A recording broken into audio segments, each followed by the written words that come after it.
This might be short. I'm not sure. I don't sit and script these things out all that thoroughly, and so whatever length it ends up being, it tends to end up being. This is a piece of what's intended to be some combination of advice and motivation, but as with much of the advice and motivation I tend to talk about or give, it probably ends up wrapped in what sounds like some kind of lamenting or pessimism, but that's not the point here. When I was growing up, I've talked about this before, I was a swimmer.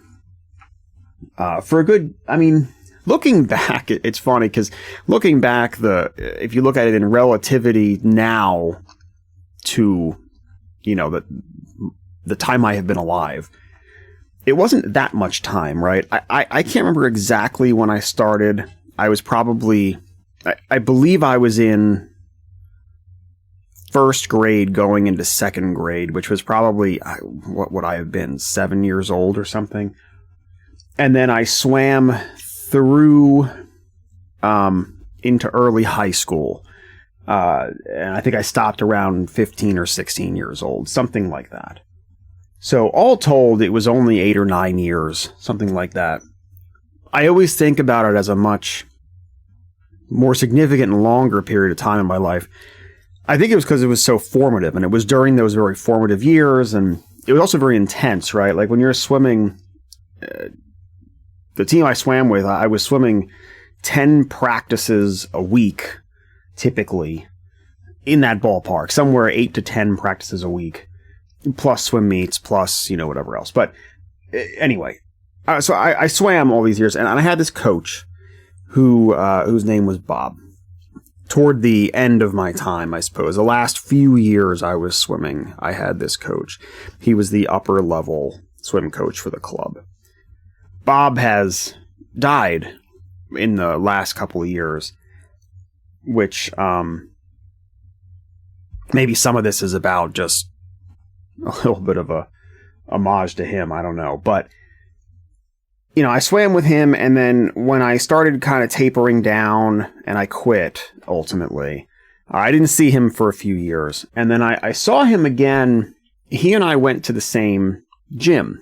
Like, when I got a little bit older and I started going to, I was probably in early college years, where I would see him regularly. We happened to bump each other quite a bit.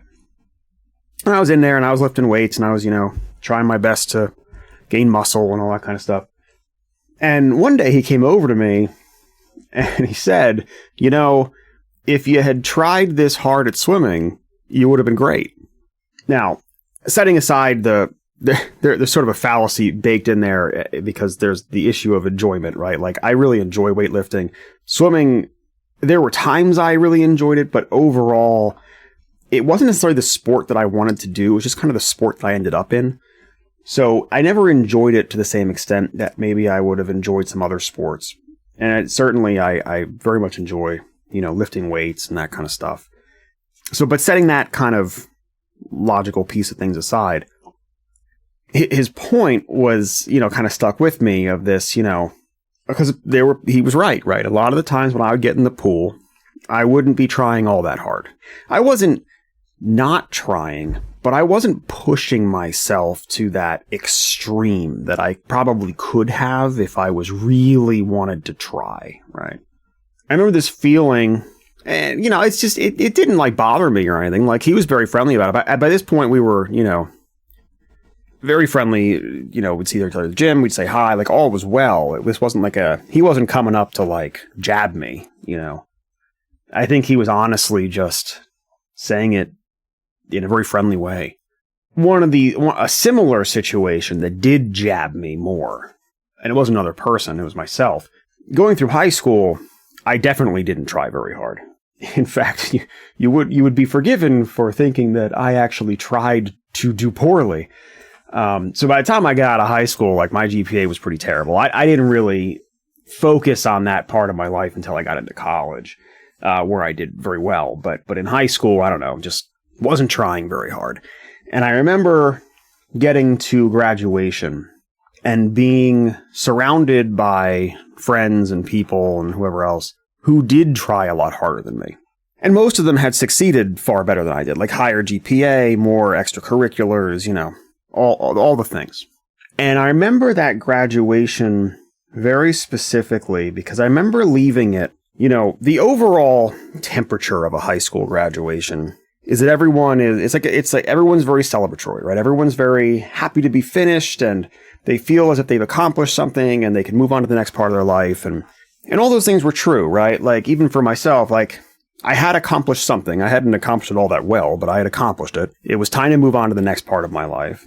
And I was happy that it was through. High school wasn't my favorite time in my life. But I remember having this feeling, this overall feeling of, I could have done better.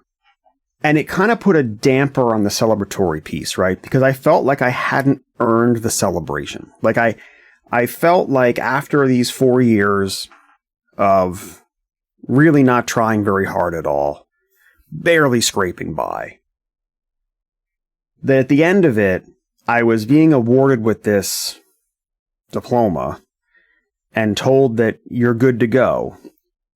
But I didn't feel like I had earned I didn't feel like I had earned the relief and the celebration for it being over. And I remember just having this overall feeling of, man, you could have done better. You could have tried a little harder, could have performed a little better. And I remember telling myself or thinking to myself, I don't want to ever feel like this again. Like it was weird because it hadn't resulted in any particularly horrible consequences. I had still gotten through it. Ultimately, and maybe this was just my arrogance, but I knew that, heading out to, college and whatnot, I was going to be fine because all I had to do was notch up that effort and I'd be okay.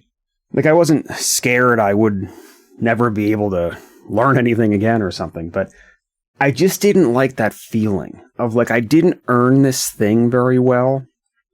I didn't like the feeling of that back of the head voice just said, man, you could have done better. And both of these instances kind of stuck with me over my life. I'd say they're pretty formative things, right? In both cases, the parallel or the commonality here is that in both cases, I could have been trying harder.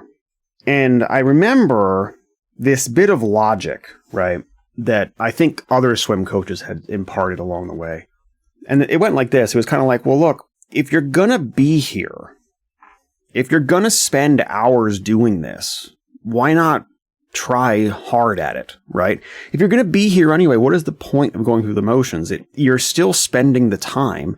And I very much, this always rung with me because I very much believe that like time is, probably the most precious resource that a human being has. We're not here all that long, and you really should be trying to do something with your time.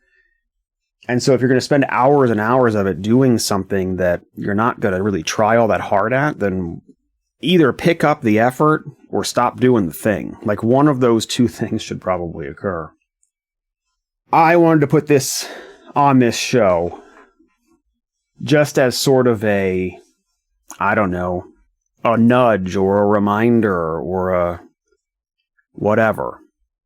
That when you're not doing much with what you're doing, or you're not enjoying what you're doing, or you're not trying very hard at what you're doing, or you're not maybe relishing in your life at the moment, try to fast forward a little bit and think to yourself, when this chapter of things is finished, am I going to look back at this and feel like I could have done better?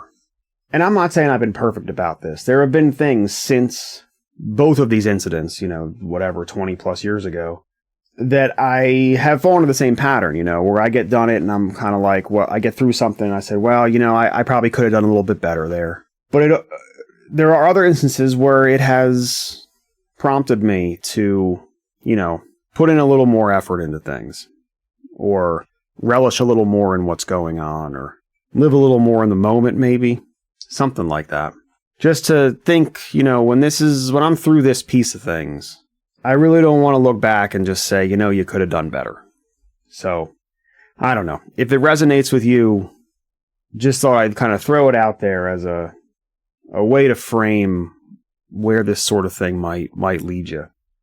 And next time you find yourself not putting in all that much effort into something, think about that for a second. A year from now, 2 years from now, 5 years from now, am I going to look back at right now and think, you could have done a little bit better. You could have tried a little bit harder. You could have enjoyed that a little bit more. And then you can see what you might have to shift in order to prevent that.